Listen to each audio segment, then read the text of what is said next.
start us off with a prayer as we get into the word. Thank you, Jesus. Thank you, Father God. Thank you. Thank you, Lord. Thank you, Jesus. Thank you, Lord. Bless your name, Lord. Yes, Lord. Let the Holy Spirit dwell within us in this place. Spirit of God. Let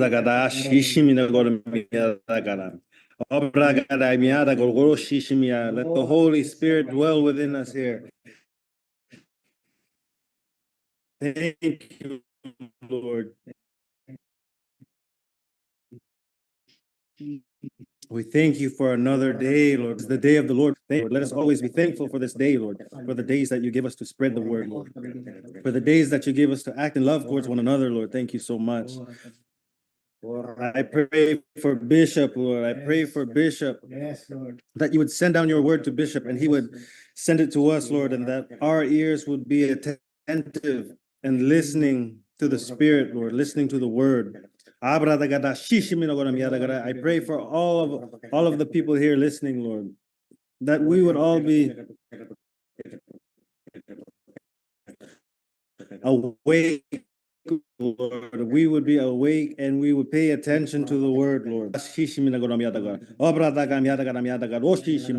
pray for everyone, Lord, for everyone's families and health, Lord. Thank you, Lord, for everyone's obedience in attending these morning prayers day by day by day. And I pray you would bless everyone giving their time. Let the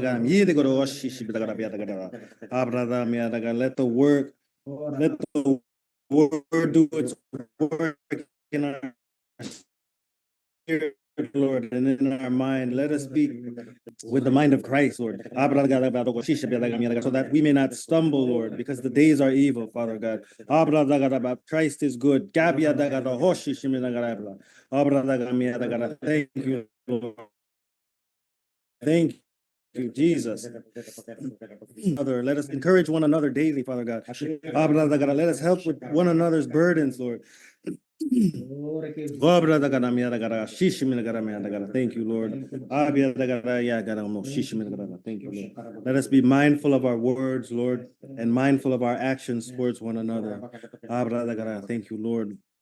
I pray blessings upon everyone here. Father God, thank you, Lord. Thank you. In the name of Jesus, I pray. Amen.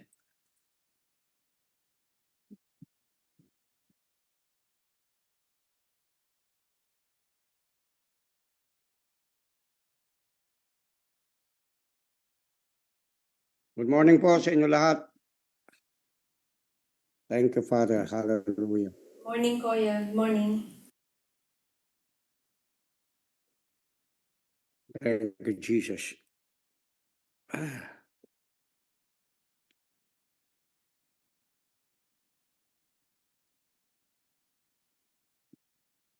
Okay, we're going to talk about the work of God through us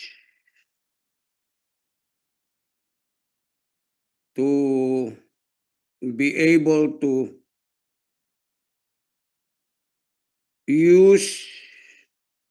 utilize whatever we have been given by God to refrain people from being idle. Hallelujah. I believe that each and every one of you wanted progress. Amen. And the only key to success in solving the crisis is for us to be able to reproduce, become productive. Kasi may crisis na nangyayari sa mundo, no? And people don't want to at least do an effort to be able to become a part of the solution of the problem. So we're gonna look at some scriptures here. Kayo po, kung meron po kayong gustong mag-share, sandali, a testimony about what God is doing to you, please share it right now. Mayroon po kayong word. Huwag po kayo mahiyang mag-share.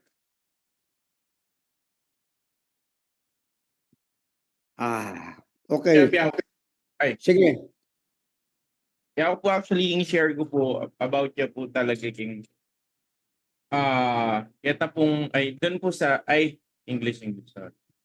I have so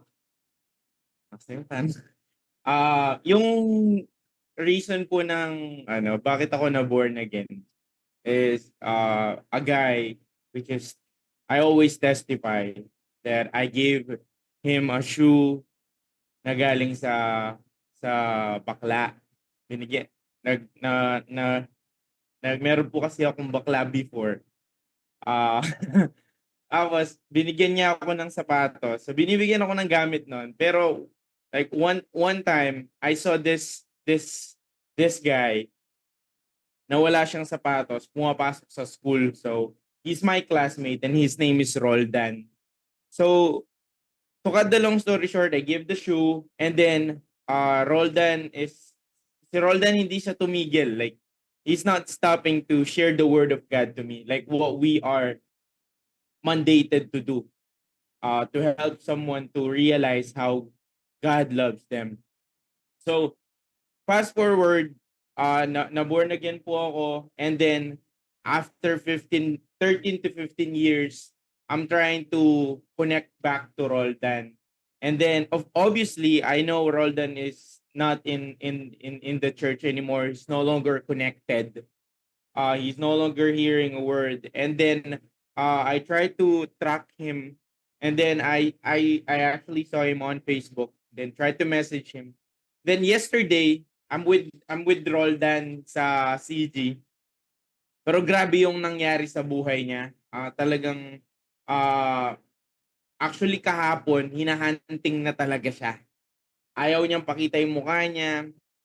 Ayaw niyang ipakita yung identity niya kasi hinahunting daw siya. So hindi ko pa alam paano, pero yesterday what happened was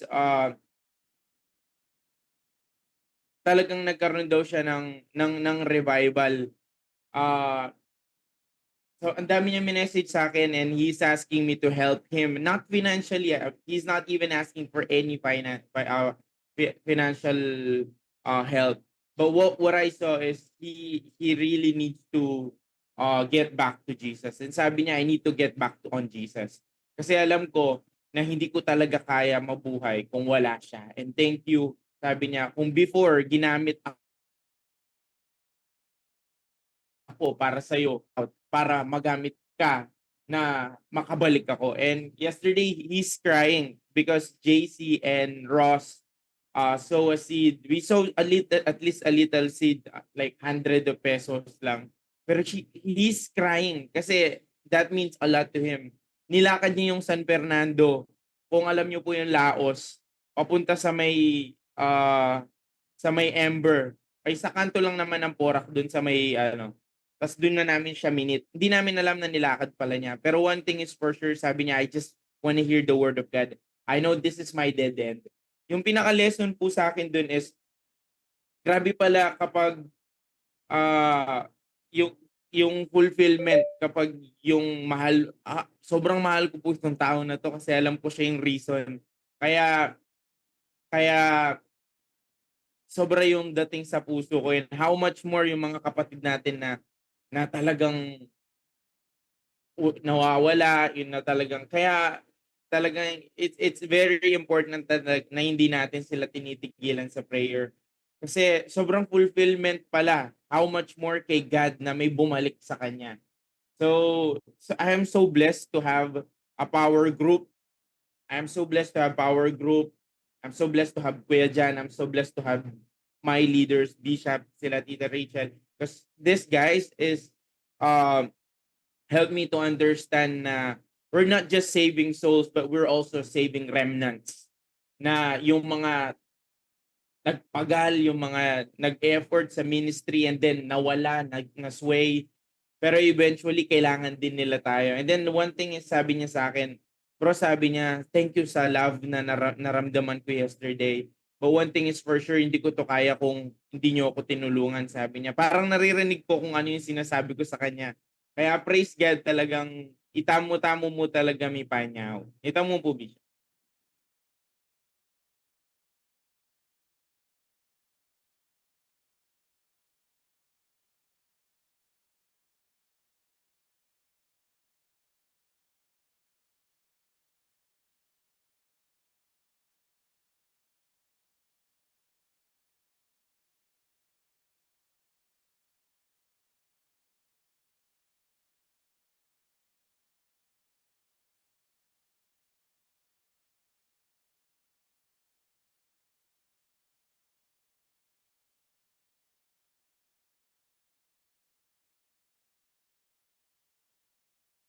Nakamute kayo po.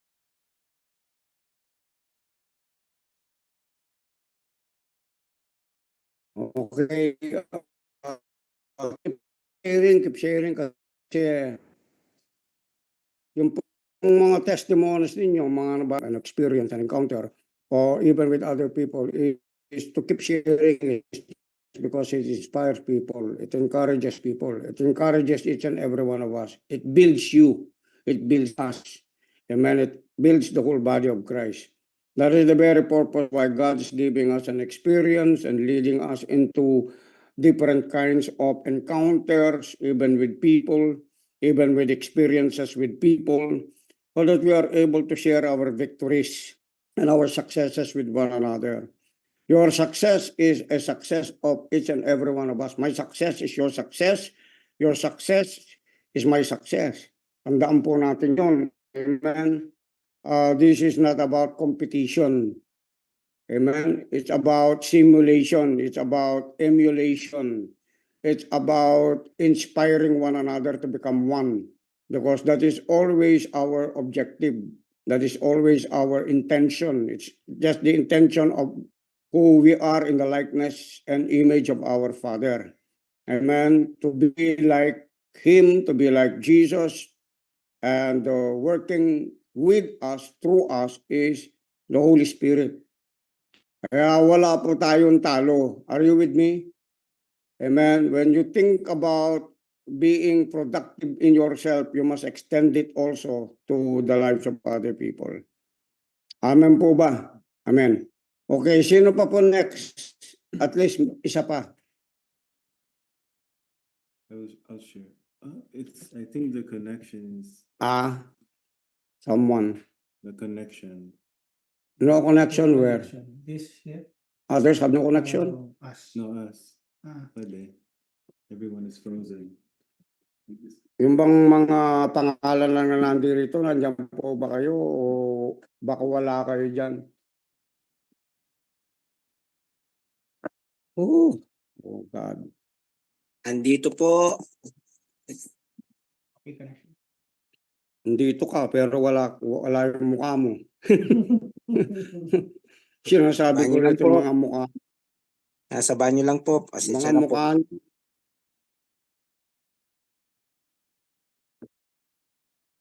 Kasi baka nandiyan kayo pero tulog kayo eh. Sorry, I don't want to offend you, but oh my God. We have been here for too long and knowing and understand. I think you definitely understand what I'm talking about. Ayokong manermon eh, no? Kaya lang alam nyo, yung isang leader kapag hindi nag-o-obey yung mga tao, nai-stress po sila. Nai-stress. If you're really concerned about me, concerned about leadership, you try. You try, amen, to the people who are working together with you. Kahit yung mga CEO, kapag hindi sumusunod yung mga empleyado dyan, dito lang sa household, pag hindi sumusunod yung mga kasama dito sa bahay, nakaka-stress po yan. Amen. Nakaka-stress po yan. Kasi dapat yung isip mo mapunta na doon sa iba. Hindi dapat doon sa mga kasama mo na, doon sa iba. Okay? Now, let's go to Genesis chapter 1. I pray that God would give me the grace and grace towards each and every one of you to strengthen you, to empower you today. by the mercies of God, because that is always the plan and the purpose of God, that for us we would be able to be fed by the word of God, not only by the routine of just drinking milk, but our Father, our good Father. Let's go to Genesis chapter 1, verse 26.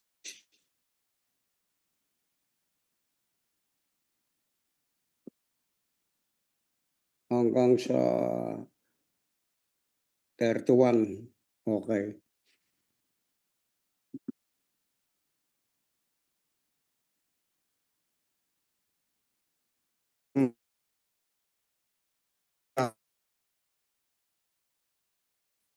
Sa araw na ito, yung mga lahat ng mga downtrodden na mga kaluluwa ninyo, mga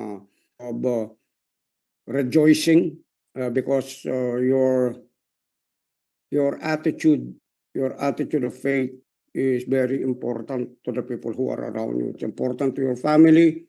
It's important for your children. It's important for the people whom you work with, people in the ministry, people in the place or the workplace where you are doing your work.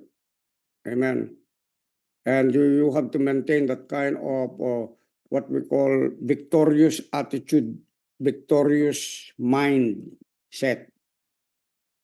Amen. Amen po ba? Regardless ano pong pinagdadaanan ninyo, God is teaching us to discipline our minds, our emotions, so that we are able to always hear the voice of God. Importante yung boses ni God sa mga buhay po ng bawat isa sa atin. The voice of God is really very important. Amen. In the life of a believer, in the life of a child of God, the voice of God should empower you. Amen. Not appreciate you, but empower you. Hallelujah. Okay, let me read. And God said, let us make man in our image after our likeness, and let them have dominion over the fish of the sea, and over the birds of the heavens, and over the livestock, and over all the earth, and over every creeping thing that creeps on the earth. And verse 27, so God created man in his own image. In the image of God, he created him, male and female. You see, before God created man, he already proclaimed, decreed something, even without his creation first, even without his masterpiece, even without yet being there, he already had it in mind. His spiritual thoughts came before the earth suit, okay, the container of what he was saying. Amen. The container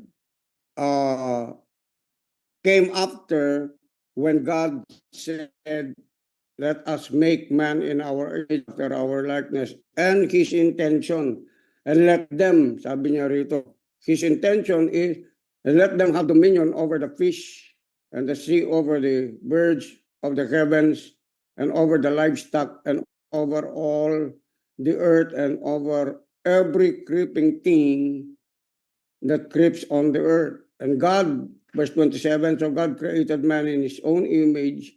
In the image of God, he created him. Male and female, he created them.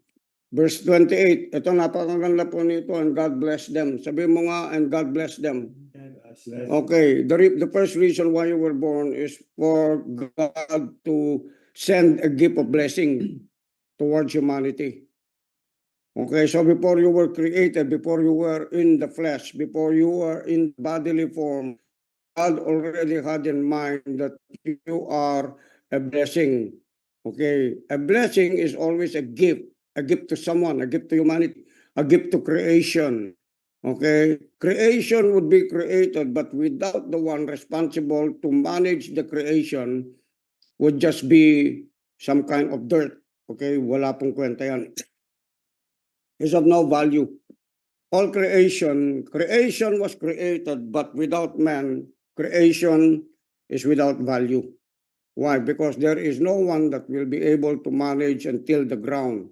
There is no one that will be able to manage the birds, the fishes, the fowls of the air, and the plants, everything that God created before He created man. So listen to me. Before God created man, He already placed everything that man needs to cultivate, needs to multiply, needs to manage. He was created to manage, to become a manager of everything God created before him. Okay, so bago po tayo nakarating dito, bago po tayo sinilang, God already created something for you to be able to manage. Are you with me? Para walang kahirapan. Kasi ang mga tao, unless they recognize and understand this thing that I am created to manage something, then therefore what happens is this, they will wait for something to move them, they will wait for someone to teach them, they will let someone to get into a place where they should be. Probably others are just waiting for someone to move them into a place of a workplace, a job, okay? But when you begin to look at the scriptures, you will begin to identify yourself that you are a person, lahat tayo, okay? Meron na kagad assignment na binigay ang Panginoon sa bawat isa sa atin. There is already an assignment added, embedded to each and every soul that was created by God. So, think about it now. What are the things in which God has given me right now? Since I was small, what were the dreams? What were the things that I am interested in? Okay? You begin to reflect from your, ano yung mga bagay na gustong-gusto mo nung maliit ka? Okay? Ano yung mga bagay na gusto-gusto mong sinasabi? Ano yung mga bagay-bagay na gusto-gusto mong iniisip? Ano yung mga lugar na gustong-gusto mong pinupuntahan? Ano yung mga bagay-bagay at mga tao na gusto mong, mga kalaro mo na gustong-gusto mo, maliit ka pa lang? Reflect on that for a moment. Okay, let me open your eyes. Okay? Kasi marami nagsasabi, mahirap yung buhay ko ngayon. No, mahirap ka yung buhay mo is just because you are not resourceful. Poverty is not the issue. Unresourcefulness is the issue. Are you getting what I'm saying here? Amen. Kaya nga ang gospel kung bakit kailangan natin dalhin sa mga tao, because people are blind. People are blind to their identity and even the likeness of God. They're also blind to what God has given to them. That they could be in dominion about a lot of things, okay? But dominion is just the result of everything God has given to a person. Unless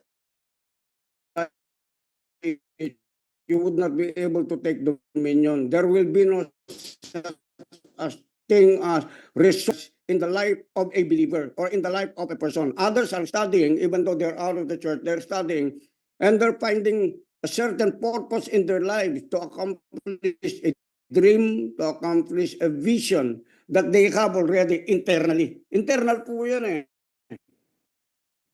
Amen. And did you know that even though you don't pray for a vision, that vision will come out of you?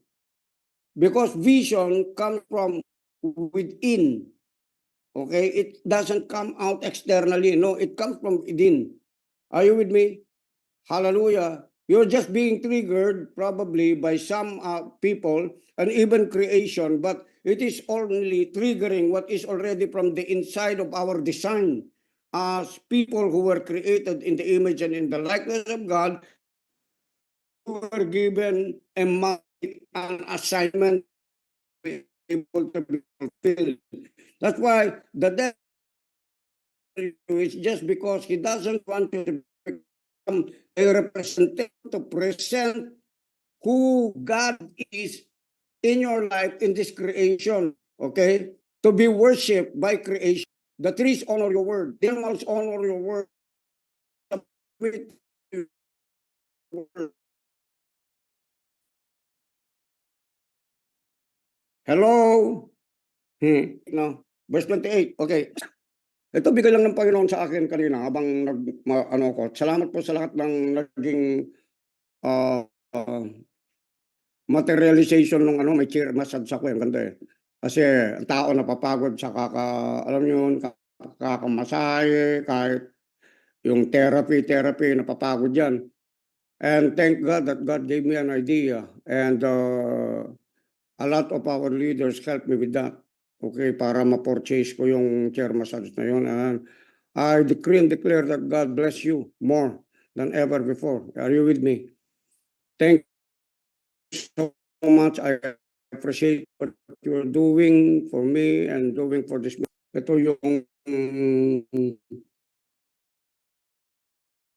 kalakasan natin sa bawat isa. We are here. You have been placed in church powerhouse to stay. I said to stay, not to live, but to stay. How long are you going to stay? Kasi nangyari yung mga maraming bagay sa buhay ng isang tao doon sa mga taong nag-i-stay, kahit sa relationship. Yung mga taong nag-i-stay, yung mga taong nagkukos ng nag-i-yield doon sa brokenness, division ng relationship. Hindi magiging with me. That's why I would like you, I'm sharing this thing to you so that you would be able to stick your hobby with your family, with your husband itself, and with the community. Tayo yung glue eh. Kumbaga tayo yung rugby. Alam niyo yun? Tayo yung rugby, mga brothers, mga sisters. Ginuglue natin yung mga dysfunctional na mga bagay na create ni God. Because we are one. Creation, man, creation, and God should be one.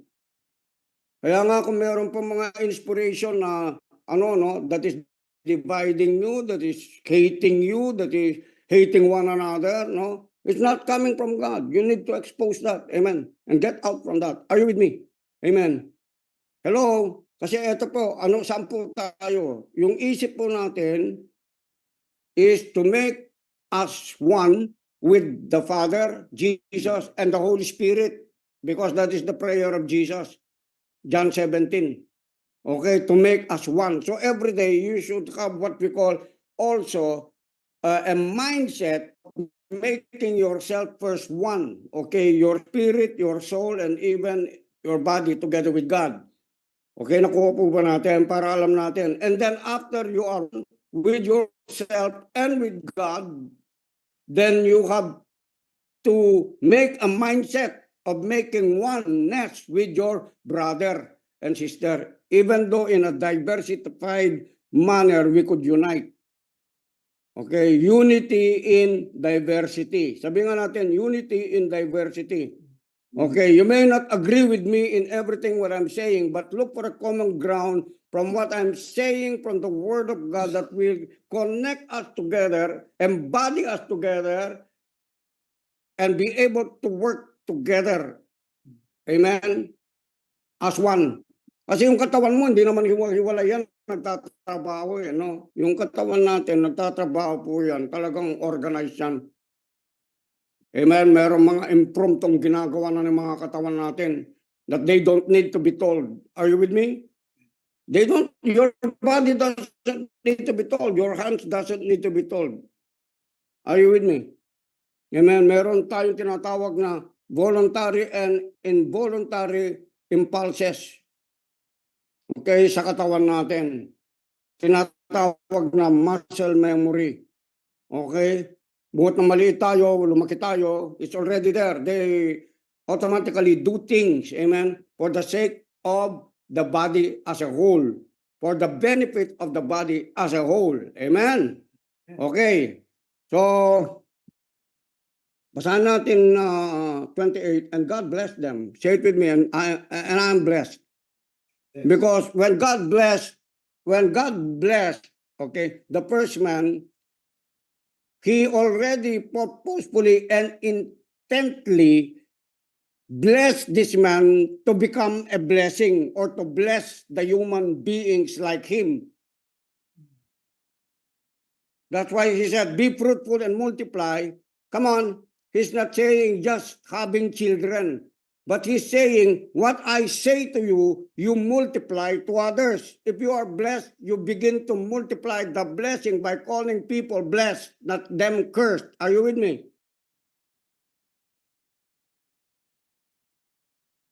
As if I'm talking to myself. Amen. Okay. So, God blessed them and God said to them, be fruitful and multiply. Now, what is fruitful and multiply? It's not just having children. Mali po itong mga naiisip ng mga ibang mga tao na nandun po sa kahirapan. No? Sabi kasi ni Lord, when you ask them, oh, kumusta ka? Ilan yung anak mo? 10. Pero hindi nila kayang steward yung 10. Hindi nila kayang steward kahit yung 2. Okay? So, dito po natin makikita, okay? This is also an education to each and every one of you na nag-aasawa, okay? Importanteng makita ninyo yung responsibility ninyo na meron kayong responsibility pagkatapos na yan ipinanganak po yung anak ninyo.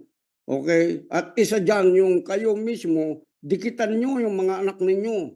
Amen? Regardless kahit anong trabaho, wag nyong gagawin yung iaasa nyo lang doon sa mga katulong nyo, yung mga anak nyo. Are you with me? You have to watch them. It's just because you are the one who brings an impartation of the goodness of God and God's idea towards your children. Amen po ba? Amen po ba? That's how it is. Amen? Kami noon, kahit busy kaming mag-asawa, we take time to have Bible study, to bring our children to the church, amen, and teach them about the true foundations of what life really is all about. Amen, na merong hardship, kailangan mo mag-aral, kailangan mong gawin ito, kailangan mo magtrabaho, kailangan mo maging creative. Sa darating na panahon, magiging ganito kayo, magiging ganyan kayo. So, we have in those terms as the bringer, the first children, sons. Son, I only have one only begotten son. Okay, and three girls. Okay? At yun ay kailangan magkaroon ng tinatawag na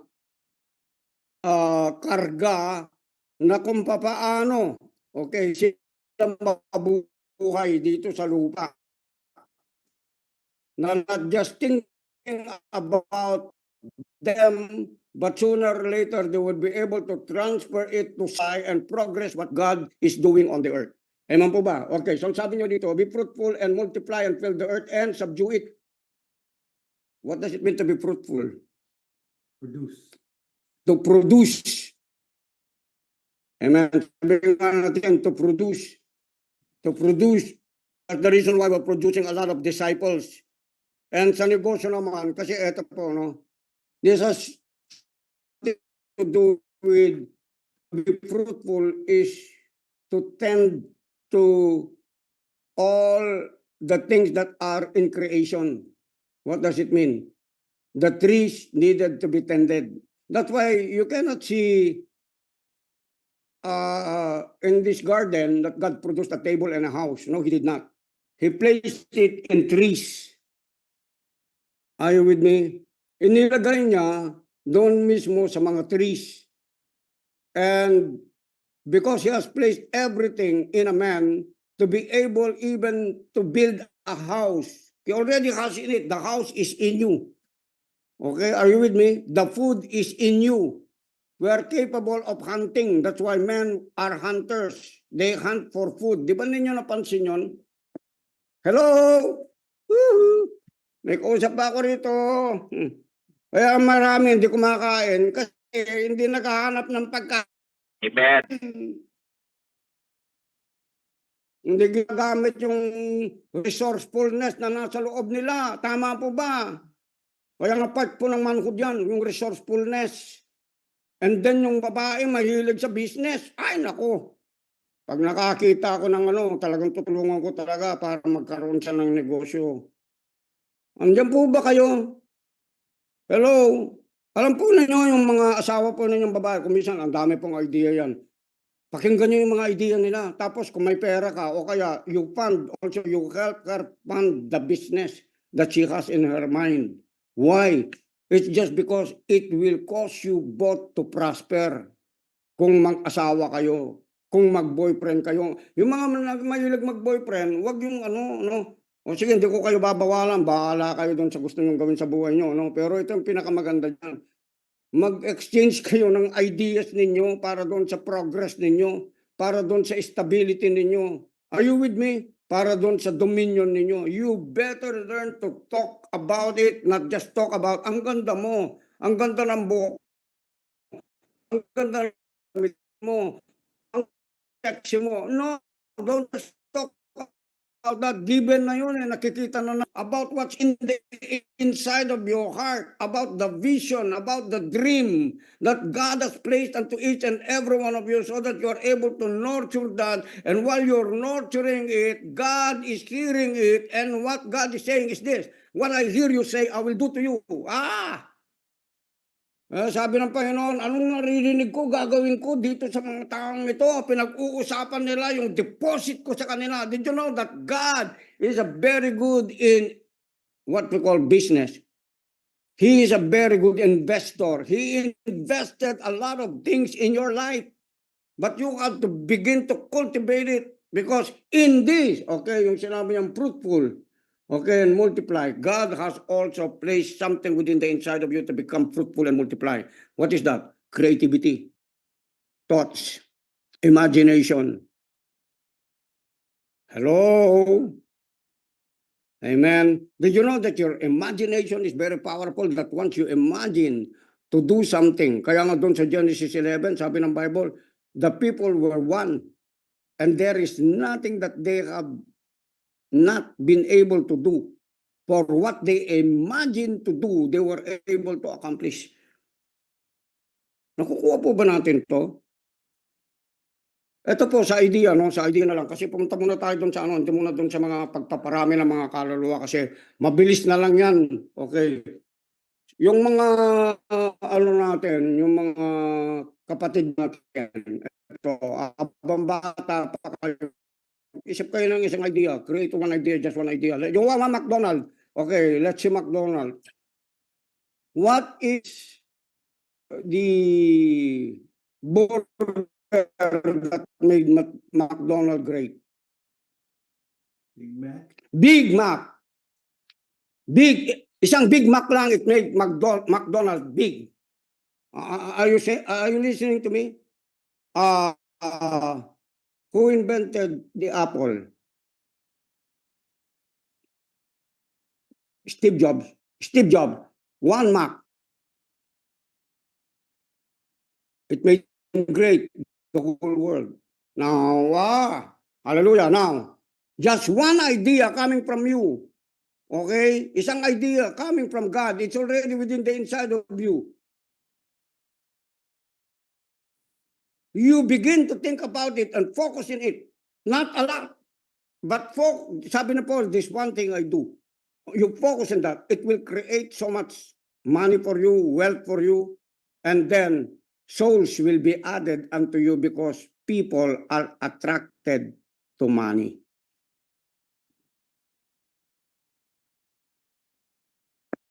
Now, am I making money God? No.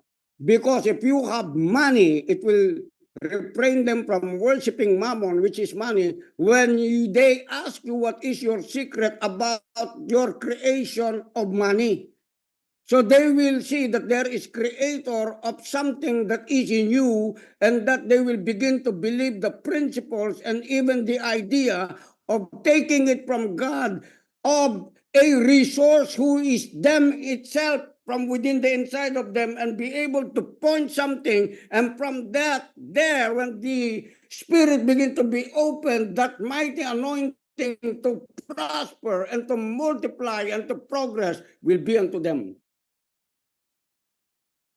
Kaya nga tayo yung solusyon sa syudad natin kung di natin ipipreach yung gospel. Hindi lang yung gospel, maniwala ka Jesus. Tapos tatanggalin yung problema mo kahit na mahirap ka. Pero hindi mo naman turuan magtrabaho. You won't Teach them to realize what they have been given from within the inside of them. And if they wouldn't not work that is within them by faith in doing it, stepping into a place of seemingly nothing, seemingly nowhere, but sooner or later, God is going to make them great. Why? Because nothing in this world, there is no one among us that God created that doesn't have that kind of power to create wealth.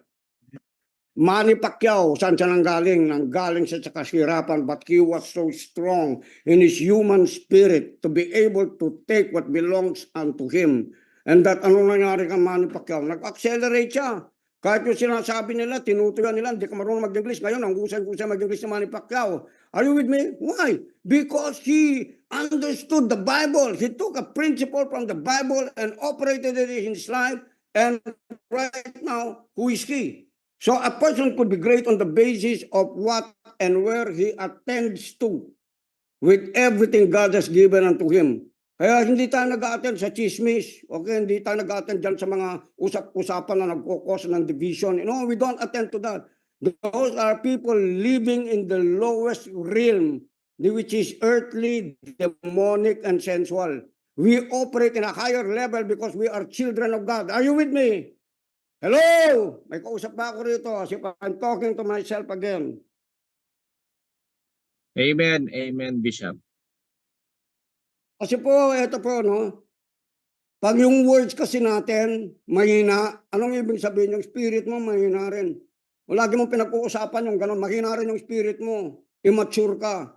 Pero kung halimbawa, pinag-uusapan mo patungkol sa progreso, you wanted people to progress. Amen? My aim by the grace of God and by the mercy of God is for all of you to prosper and be in good health even as your soul prospers beyond measure, beyond what you could think, imagine, or ask. That's why I'm here every day. I am consistent in what I'm doing. I'm focused on people. Why? Because I believe that I am already rich through you. Are you with me?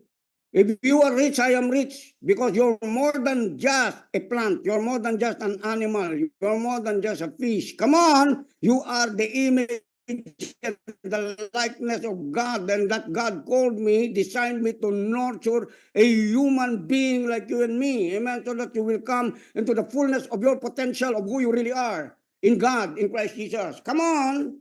Para kapag binibless nyo ako, hindi naman sayang yung blessing binibigay nyo sa akin. Are you with me? And even though, nung wala man magamit na tao, may gagamitin si God para sa akin, para i-bless ako. Kaya hindi ako doon nakatingin. Are you with me? But thank God for each and every one of you who recognize that and who honors the anointing that is within the inside of me, because it's not me alone. It is the Spirit of God at work in me, so that you are able to come into the fullest of your potential as a human being created in the image and in the likeness of God, saved by grace, so that you would become a new creature in Christ Jesus. Come on! Hallelujah! Yeah. Okay. So, titignan natin dito. Okay, tuloy lang natin. No? Sabi niya, be fruitful and multiply and fill the earth and subdue it. Okay? Fill the earth. Sabi mo nga, fill the earth. Fill the What's in the earth? Dirt. You could see it dirt. But man saw the potential in the dirt to build a house, to build hollow blocks, to build cement. That's why we have houses right now. We have subdivisions right now. We have highways right now. Are you getting with this? Come on. Rabasaka bayanda. Come on. Ngayon, right now, I decree, okay, and prophesy to you that whatever idea you have right now that God has placed, that has wealth, treasures in it, will begin to arise from you with the connection in the name of Jesus that is connected to the purpose that God has given into that potential in your life. You will no longer be poor. You will no longer be in lack. You will no longer be begging for anything. It's just because the fullness of that potential of what God has given unto you to create wealth will never stop.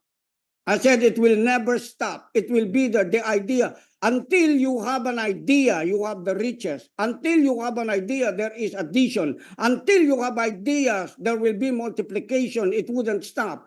There will be no bankruptcy because bankruptcy only exists in your mind. If you think that you're going bankrupt, you will be bankrupt because thoughts and words are very powerful. It is what has made the foundations of the earth and creation to be by the word of God. And that word is in your mouth. That word is in you. It is in you. It is in you. It's not outside. It is in you. You begin to speak it out. Amen. And then you begin to work it out.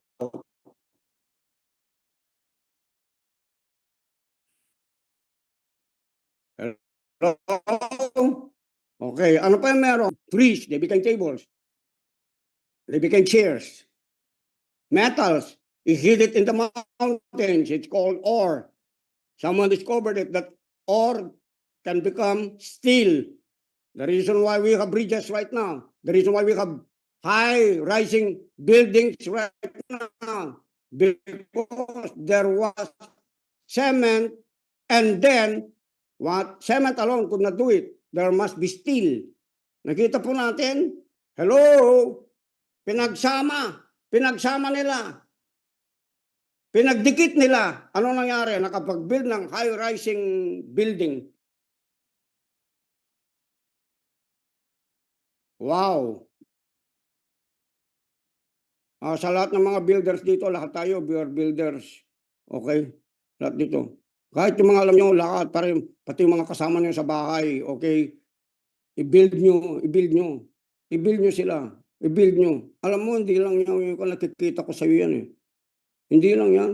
May matindi ka na sa'yo.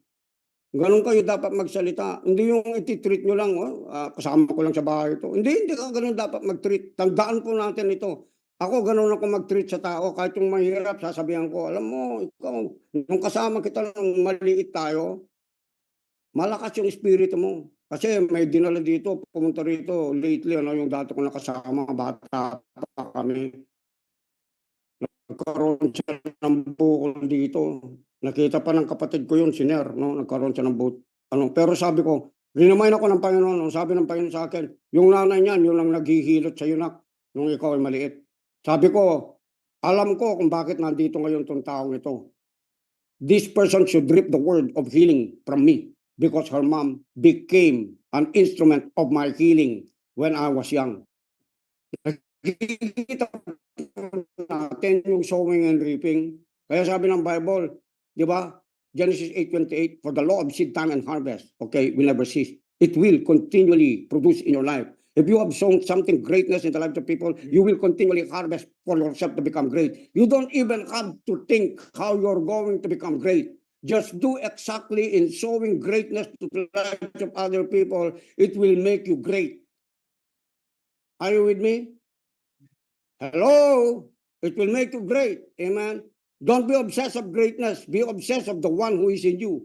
Be obsessed of the one who is greater in you than he who is in this world. Who is that? Christ Jesus. Kaya sabi ng Bible, greater is he who is in you than he who is in this world. Amen. Think about your greatness right now. That greatness is in Christ Jesus. He is in you at work 24/7, 365 a year. He's always there. He never leaves you nor forsakes you. Alam niyo yung mga nagsasabi, meron akong pinagdadaanan. Lagi may pinagdadaanan na negative. Alam mo yun? Alam mo yung dapat na dinadaanan mo, yung glorious victories of Christ Jesus every day because the work has already been finished. That's how you become progressive. That's how you become inventive. That's how you become, come on, hallelujah, multiplying the lives of other people.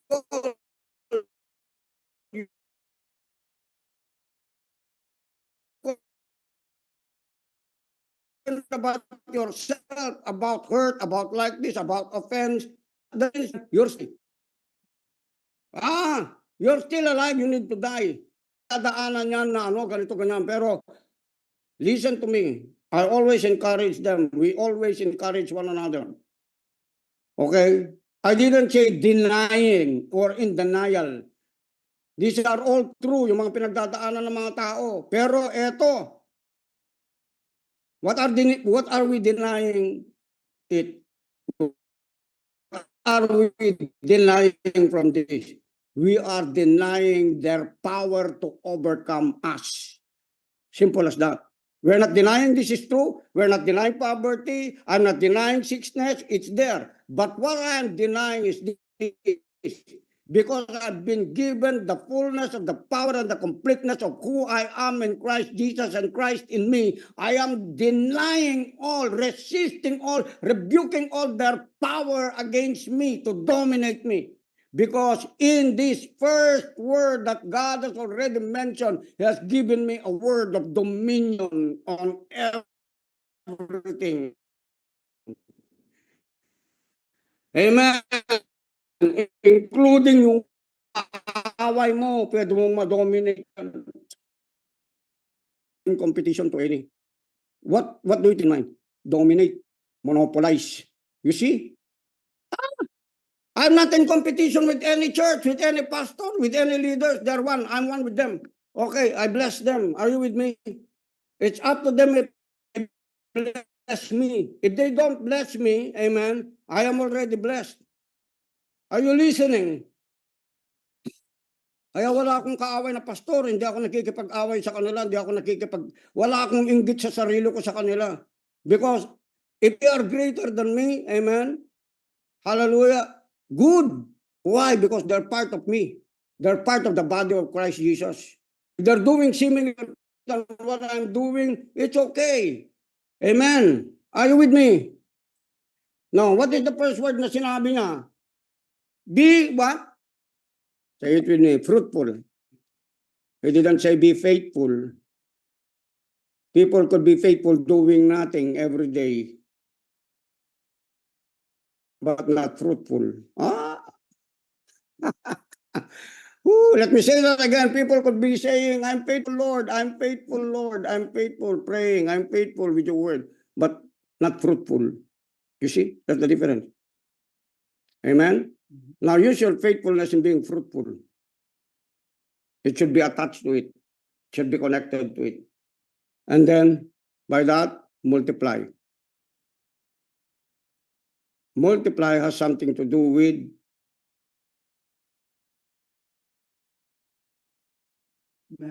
progress. And then, he said here, multiply and fill the earth and subdue it. Replenishing, sabi mo, replenishing. Replenishing means to contribute, to extend. Do it again. Do it more and more. Kasi if you did it yesterday, you know what? You have multiplied resources for today. If you've been doing it 5 years, you have multiplied resources because what you have earned in that interest, in your account, heavenly account of what you are doing into the kingdom of God. Did you know that God is the banker? Hallelujah. Yung dinideposit mo doon, araw-araw, even though you're not mindful of it, God is mindful of it. God is saying, this guy is always depositing good things, good measure, pressed down, shaken together, shall come back unto him. I will use men to multiply these resources to him. I will use men to give to him. I will use men to bless him. Are you with me? If this is my business into the kingdom of God, I'm focused with it, amen. I don't have to look for money. Are you with me to feed me? Because that is no longer I that lives in me, amen. Did you know that I'm after the lives of other people? Yes, every day. Tinitignan ko sinong ibe-bless ko araw-araw. Sino yung mga nagka-comfort. I'm praying for them. Donnie, you can do that. Pastor Francis, you can do that. John Rema, you can do that. You know, all of you, all of Powerhouse people are being discipled and coming into maturity, and they are really progressing in their lives. Josh, you can do that. Amen. Amen? Yeah. Did you know that you have, God is like this. If you're not productive in one place, you know what? He's going to move you into another place. And it takes risk to do that. But listen to me. That might probably be the place that is waiting for you. Not you waiting for that place, but that place waiting for you. Why? because they are in need of you in that area, in that place, that your presence is vital. Your presence is so important. Why? It's just because that will bring connectedness to these people who are out there, who are looking, probably searching, waiting for someone like you to be there. Ganun po katindi yung buhay ninyo. Ganun po katindi yung buhay ninyo. Kaya the devil will talk you out of your calling. Amen. He will talk you out of your church that is producing fruits over your life, speaking to you. He will take you out of it. Are you with me? Naalala ko noon nung bata-bata pa kami sa Panginoon, ganyan, ginagawa. Sineseparate niya yung mga magkakaibigan. But you know what? I don't have a lot of friends. There might be a congregation, but I have a friend who sticks more than a brother. They are few, but they are eagles in the land. Are you with me? They pray, they intercede. When they learn something about you, they will do themselves and connect themselves with people also who know how to pray. Are you with me? Kaya nga ako, buhay pa ako ngayon Bakit? Meron pong isang nag-initiate niyan, no? Brother Pete, Pastor Pete Dison, nag-initiate siya ng intercessory prayer. Kasama yung pamilya, okay? 24/7. Nag-agree sila ng mag-asawa, nung asawa ko, mga anak ko. And the church were going even to medical center, worshiping by that time, declaring by that time. And that took me back into the place, the realm where I am supposed to be right now. Amen. Nasa realm na ako, probably nandun na ako dun sa paraiso. Papunta na ako dun sa pero sabi ni Jesus, come on, brave man, you're a brave man. Sabi ng Panginoon sa akin. I always remember the words of Jesus. He was just sitting and smiling at me and saying like this, you're a brave man, you can do it, you go back there.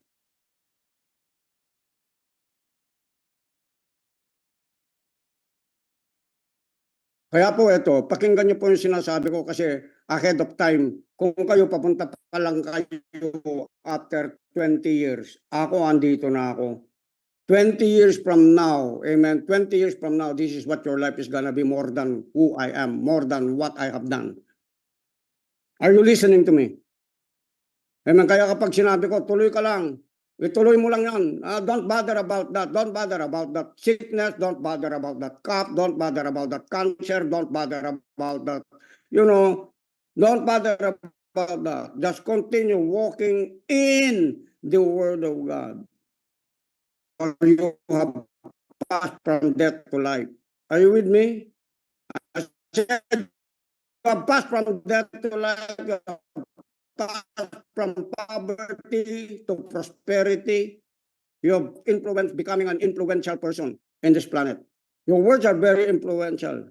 Kaya yung mga iba sa inyo, mga gumagawa ng mga very powerful po yun. Yung nalagyan nyo doon sa mga pinapadala yung mga pictures. Okay, sinesend nyo sa social media. Are you with me? Hindi po kayo nagdi-display na nagmamayabang lang doon. Dapat. Okay, kailangan linalagyan nyo. Bakit? Amen. Kasi you're not of that anymore. You're not like living like the flesh, as I mentioned yesterday.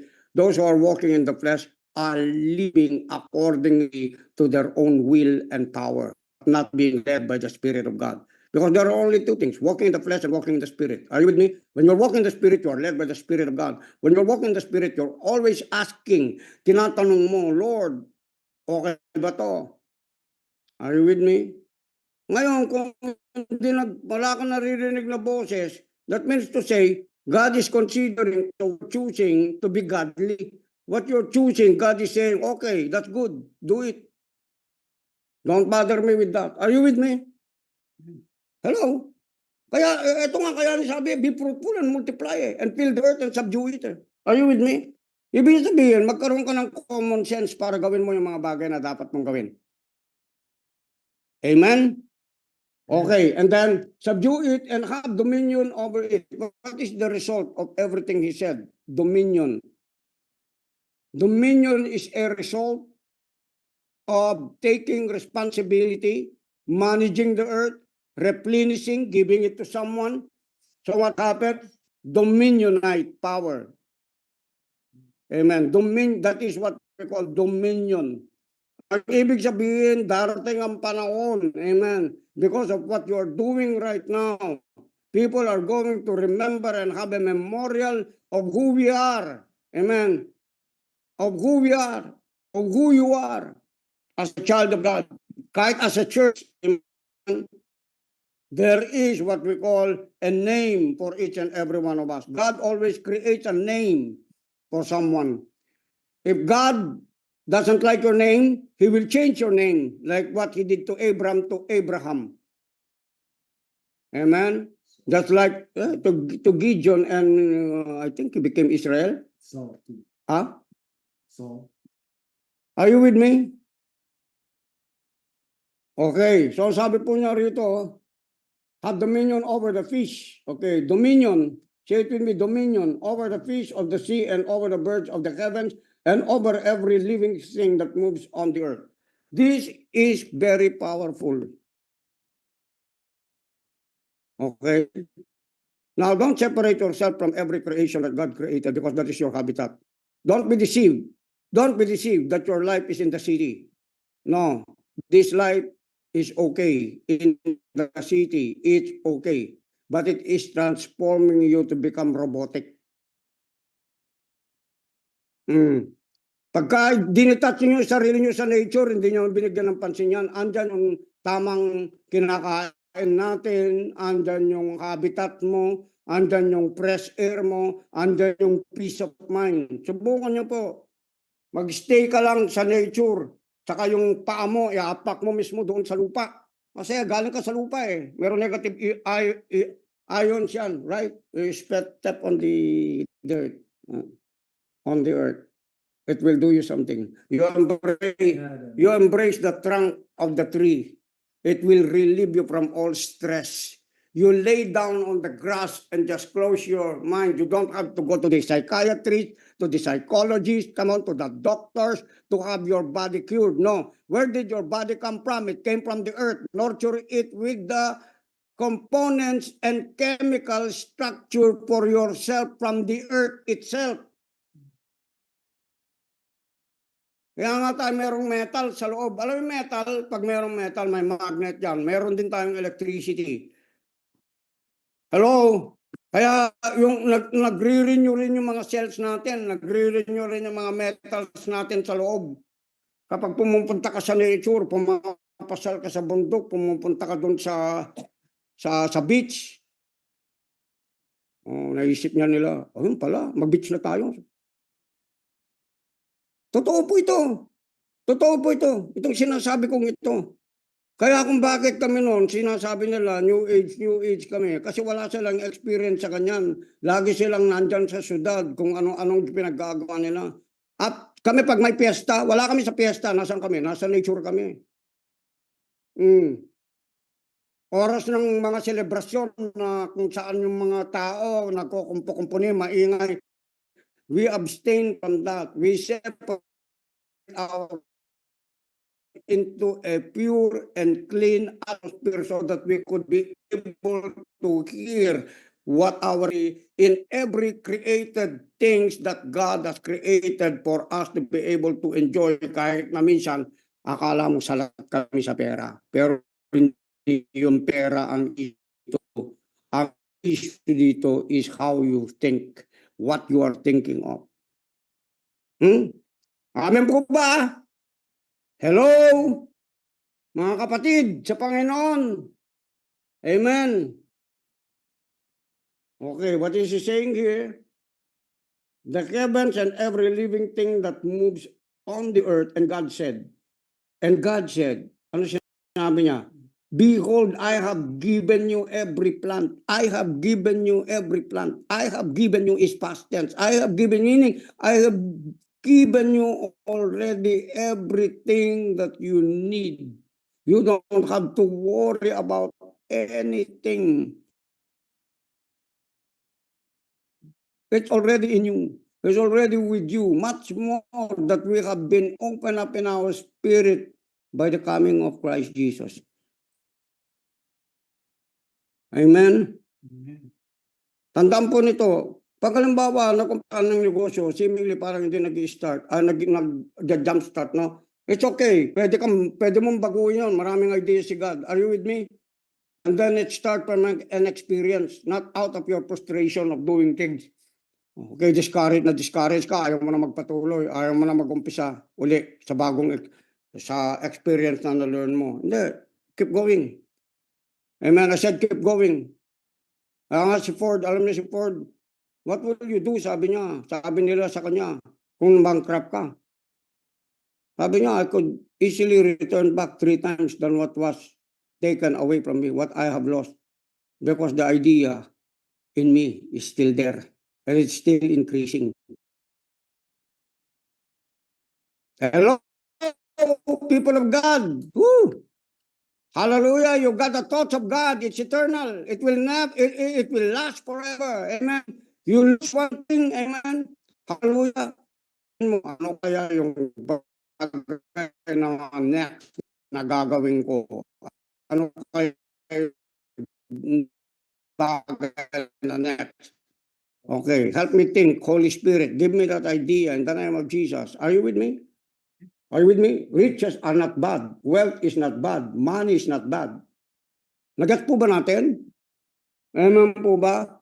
Ito pong, kasi marami tayong narinig.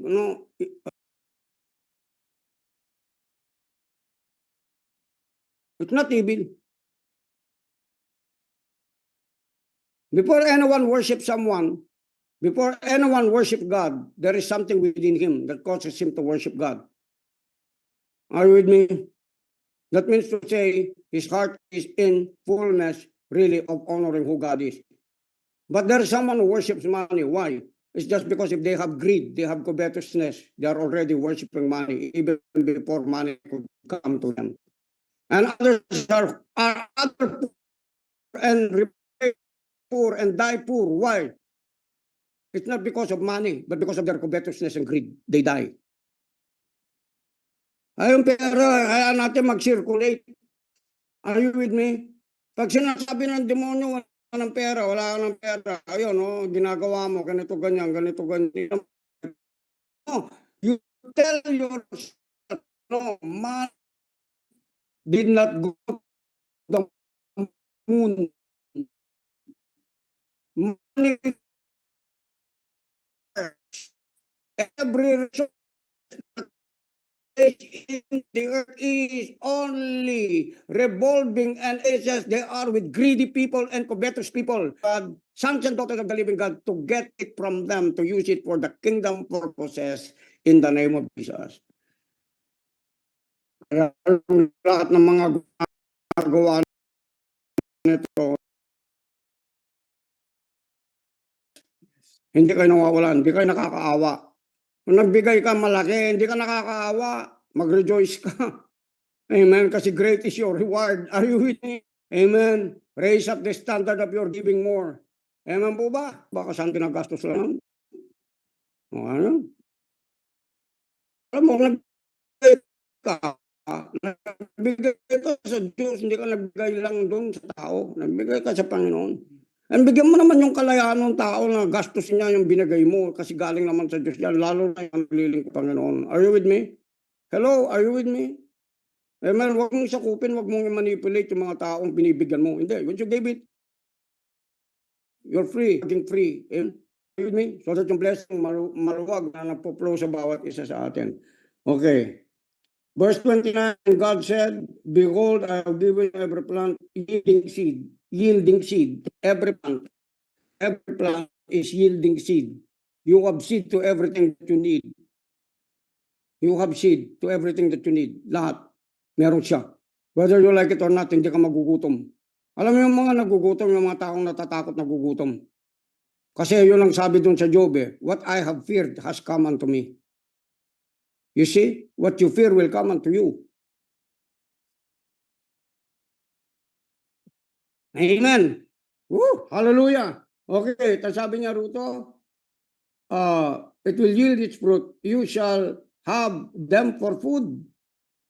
And to every beast of the earth, to every bird of the heavens, and to everything that creeps on the earth, everything that has breath, the breath of life, I have given every green plant for food. And it was so. And God saw everything that he made, and behold, it was very good. And there was evening, and there was morning, and the sixth day. It was very good. It's still very good because God never changes his mind. Everything that we have been given is always very good. You are very good in the sight of God. Amen. And as you have begin to acknowledge that these things have been given to each and every one of us, yung para i-manage natin itong lahat ng mga bagay bigay sa atin ng Panginoon. Let's use it for our health. Let's use it for the spiritual health or mental health, emotional health of others, and even yung other. Yung mga nag-exercise dyan, ituloy-tuloy nyo yan, huwag nyo tigilan. Inspire others. Are you with me? Inspire nyo yung ibang tao sa mga bagay na ginagawa ninyo. Amen. Keep yourself in the Spirit of God and even watching your thoughts, watching your words, watching your actions every day. Because in whatever you do, you are a walking Bible to the people out there. You are a walking Bible to the people who do not know and who do not understand who God really is. Amen. Watch your words because your words are very important. Amen. When you speak them, they create. Amen. Okay. Anong oras na ba tayo? Amen. Amen. Ay, 8:15 na pala. Okay, tuloy na uli natin dito bukas, mga kapatid sa Panginoon, mga minamahal, okay? I love you so much. It's just because that is the love I have received from the Father. Amen. He loved me so much. He loved you so much. So let's join the so much to each and every one of us. And put a smile on your face as a sign of victory. Amen. Hallelujah. Stop being deprived by what God has given to you. Amen. Yes, put a smile in your face and joy into your heart so that you will become strong. Never attend to anything. Okay? Sa isip ninyo, ayusin ninyo yung mga bagay na seemingly hindi ayos. Magtatawaran kayo sa bawat isa. Amen. Mag-forgive kayo sa bawat isa dahil hindi nakakabuti ang merong resentment, merong bitterness, merong unforgiveness. Amen. Let it not gravitate. Let it not be the atmosphere in your home. Remember that.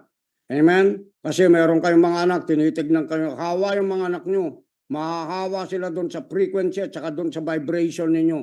Remember that. That's why you have to be happy. Are you with me? For the sake na lang nila. Kasi kung ayaw mo maging happy, kahit i-fake mo yan hanggang sa maging totoo yan sa'yo. Ang yun, ma-overcome mo. Kung ano man yung loneliness mo, yung sinasabi ninyo, dadaanan ninyo na binabalik-balikan. Alam nyo yung yung sentimiento, lahat ng mga bad trips sa nakaraan. Imagine mo, sabi ng Panginoon, forget the things of the old. A new thing. Amen? So, dominion men don't think about the past mistakes. They have forgiven. They have received forgiveness to walk in that dominion as they replenish whatever God has given to them. Spread it out, scatter it, amen. Give, and it shall be given back unto you. Good measure, pressed down, shaken together, amen. Running over shall men give unto your bosom. Everything, amen. And forgiveness, everything. Judgment, make righteous judgment, amen. Stop being critical, make righteous judgment. What is the righteous judgment? Look unto them, just like as how Jesus looked unto every person that he has saved on the planet. God bless you. See you tomorrow.